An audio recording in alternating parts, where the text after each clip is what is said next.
The honourable member for Nelson. Thank you, Mr President. I rise on adjournment to make a short contribution. I wish to raise deep concerns regarding the increasingly disrespectful attitude of the Executive towards this Parliament and particularly this chamber. I'm specifically wishing to raise a pressing matter and to draw to the attention of the Government as a matter of urgency my deep concern regarding what I consider to be an inappropriate and disrespectful tone of the Premier in his correspondence of the 9th of June in response to a letter sent by the President on behalf of this chamber dated 28th of May. In that May correspondence, the President makes it clear he is not only conveying serious concerns formally raised in this place by two members, but seeking responses to the questions formally placed on the Hansard on the 27th of May. It is my understanding that this is perfectly appropriate of the President, as the presiding officer of this chamber, to take this course of action. As stated in the Legislative Council annual reports, I quote, "The President is the representative of the Council in all matters."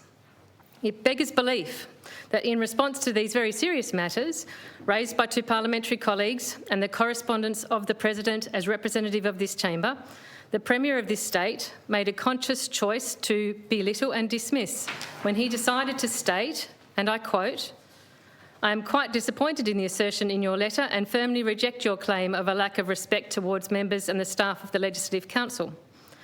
Well, that sentence, Mr President, which by the way is the longest in that particular correspondence, demonstrates exactly that lack of respect for this place, which has been raised with him by quite an appropriate parliamentary mechanism. He has actually condemned himself by these dismissive words. The Premier deliberately chose to gaslight this chamber's presiding officer rather than address the substance of the issues raised. This is utterly extraordinary and shocking, and is counter to anything remotely resembling leadership.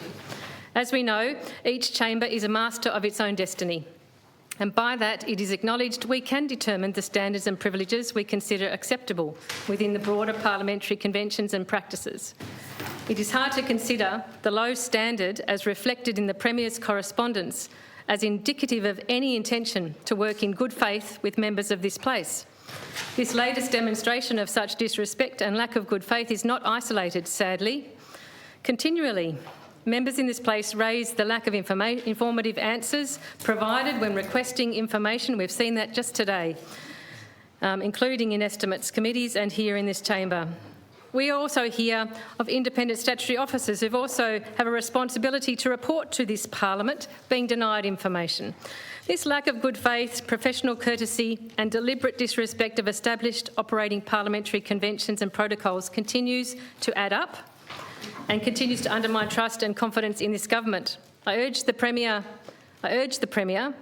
to immediately demonstrate genuine good faith by providing an updated response to the President's letter, which was issued on behalf of this chamber as a matter of urgency, and to provide the information and clarification requested.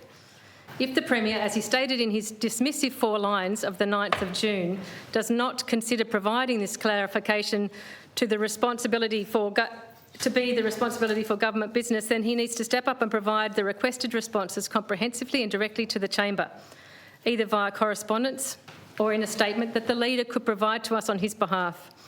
It is not up to this chamber to keep accepting this bad faith and dismissive attitudes and to keep finding ways to accommodate unacceptable behaviour. I'm deeply concerned that we are witnessing an unnecessary erosion of good and respectful parliamentary practice between the Executive and this chamber. I urge the Premier to urgently reconsider this unacceptable piece of correspondence, revisit it and respond in good faith at the earliest opportunity. The question is that the Council do now adjourn. Those of that opinion say aye. Aye. The contrary, no. I think the ayes have it. The Council is adjourned.